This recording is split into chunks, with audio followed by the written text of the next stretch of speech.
Large crowds have gathered for this week's anti-government protests in Israel, the first since Prime Minister Benjamin Netanyahu confirmed plans for a new ground offensive aimed at taking complete control of Gaza's largest city. The protests have drawn tens of thousands onto the streets across the nation. Demonstrators fear that the government's plans will further escalate the now 22-month war and also endanger the lives of hostages. On Friday, DW spoke to the father of kidnapped soldier Matan Anbrest.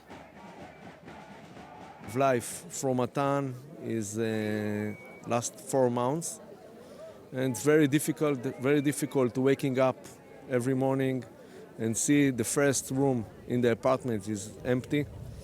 And we try to do everything in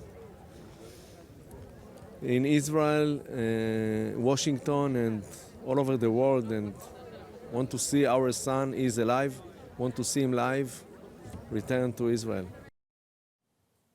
DW correspondent Tania Krämer is in Tel Aviv, and she told me more about the protests there and in the rest of the country.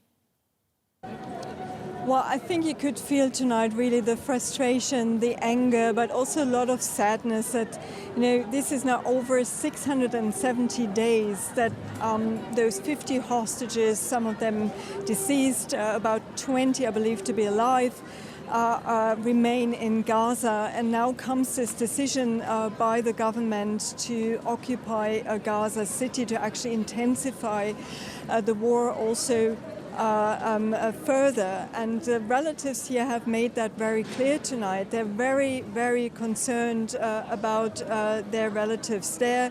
For those that are still alive, and some are believed to be held somewhere in Gaza City, that they might be harmed or even killed by their captors if the Israeli army goes in there with ground forces.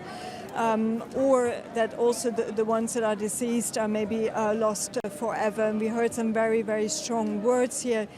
People here have lost trust in the government, at least some of the people here, that they will actually go for a deal. And people here fear, over between 70 and 80%, according to polls of Israelis, said what they're calling for here tonight again, end the war and bring the hostages home.